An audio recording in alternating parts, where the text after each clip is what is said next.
Hello friends, स्वागत है आपका ज़रूरी बातें खबरें में। आज हम बात करेंगे शाहरुख खान के बारे में। दोस्तों, एक सवाल जो मन में बार बार आता है वो ये कि जब शाहरुख खान की कोई मूवी रिलीज़ होने को आती है, जैसे चाहे वो माय नेम इज़ खान का टाइम हो या फिर पठान का, तो एक कंट्रोवर्सी क्रिएट हो जाती है और एक सेक्शन ऑफ सोसाइटी हमेशा ही खड़ी हो जाती है, उनके भारतीय होने पे सवाल पैदा करने लगती है। कई सवाल उनसे पूछे जाने लगते हैं उन दिनों। आइए जानते हैं कि ऐसा क्यों होता है और ये बात किस हद तक सही है या गलत है। आज हम इसी के बारे में चर्चा करेंगे। शाहरुख खान के पिता का नाम मीर ताज मोहम्मद खान था, जो कि भारत की आज़ादी के लिए प्रयास करने वाले सबसे कम उम्र के स्वतंत्रता सेनानियों में से एक थे।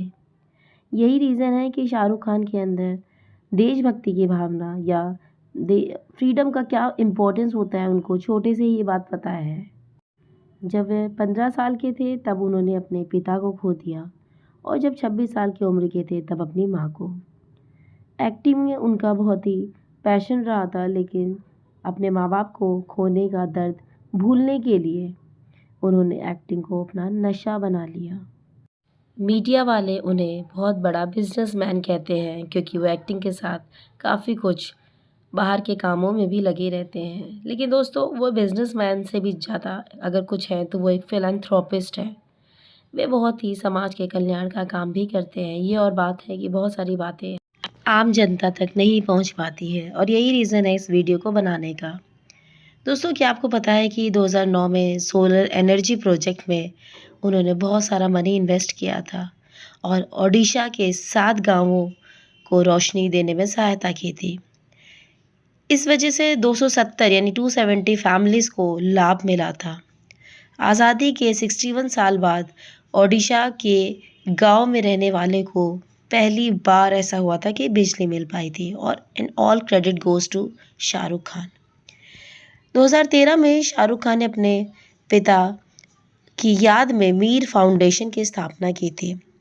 इस फाउंडेशन की इम्पोर्टेंस ये थी कि इन्होंने इस फाउंडेशन ने महिलाओं को समर्थन और सशक्त बनाने के लिए काफ़ी काम किए थे, खासकर उन महिलाओं को जो एसिड अटैक का शिकार थी। एसिड अटैक के हादसे हमारे देश में बहुत ही बड़े संख्या में होते हैं। कुछ ना माने तो 1500 महिलाएं तो डेली ही प्रभावित होती हैं।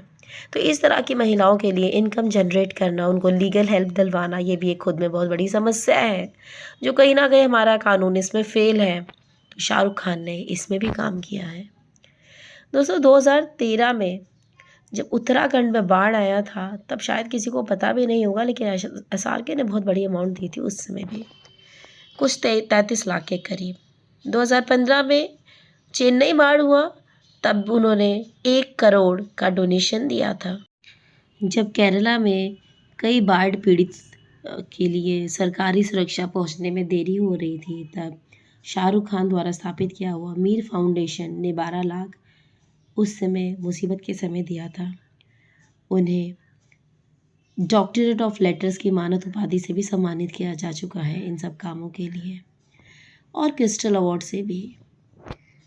2020 में जब कोरोना का दौर चल रहा था तब कोविड-19 से बचने के लिए भी SRK ने बहुत सारे पैसों का योगदान दिया और 5500 परिवारों को भोजन भी उपलब्ध कराया। उसी समय नहीं, उसके आसपास वे ऐसा काम करते ही रहते थे। मुंबई में भी उन्होंने बहुत सारे डोनेशंस दिए हैं। उनकी फाउंडेशन, मीर फाउंडेशन हो, या वे जब भी कोई अमाउंट देते हैं या दान करते हैं, वे चाहते हैं कि उनकी डोनेशन के बारे में किसी को पता ना चले, कोई भी अमाउंट डिस्क्लोज ना हो। ये इसके लिए उन्होंने मीडिया से भी रिक्वेस्ट किया है। उनके शुरुआती दौर को जिन लोगों ने देखा है तो उनसे वे आपको इस बारे में बताएंगे कि किस तरह से उनके पास जब पैसे नहीं हुआ करते थे, बॉलीवुड में जब वो स्ट्रगल कर रहे थे तो स्ट्रीट्स में भी सोया करते थे। वे हर उस शख्स को धन्यवाद करते हैं जिन्होंने उनका बुरे समय में साथ नहीं दिया। जी हाँ, साथ नहीं दिया या जिन्होंने साथ दिया भी, क्योंकि तभी वे आज इस मुकाम पर पहुंच पाए हैं। अगर उन्हें ऐसे लोगों से सामना ना किया होता, उन्हें मल्टीपल टाइम्स रिजेक्शन भी मिला है। जब उन्हें डॉक्टरेट ऑफ फिलैंथ्रोपी का अवार्ड लंदन में दिया गया तो एक बहुत बड़ी बात कह डाली थी उन्होंने। उन्होंने उस लंदन में कहा था कि इस तरह की चैरिटी को गोपनीय रखना चाहिए, क्योंकि वह नहीं चाहते कि इस चैरिटी की वजह से, डोनेशन की वजह से उन्हें कोई रेपुटेशन या मीडिया उन्हें बढ़ावा दे या मीडिया उनके पॉपुलैरिटी बढ़ाए।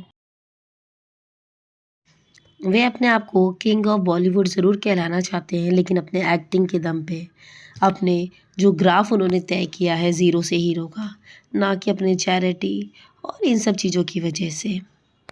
उन्होंने अपने एक इंटरव्यू में बताया था कि उन्हें दुःख होता है जब मीडिया उनके डोनेशन को अपने टीवी में दिखाती है। वे इनसे रिक्वेस्ट करते हैं कि उनकी एक्टिंग को जितना हो सके दिखाएं, लेकिन उनकी चैरिटी को नहीं। वीडियो इन्फॉर्मेशन पसंद आई हो तो चैनल को सब्सक्राइब, शेयर, लाइक, कमेंट ज़रूर करें। दोस्तों, अब आप ये खुद तय करें कि वह एक सच्चे भारतीय है कि नहीं, क्योंकि ज़रूरी बातें @ खबरें की तरफ से शाहरुख खान एक अच्छे देशभक्त हैं।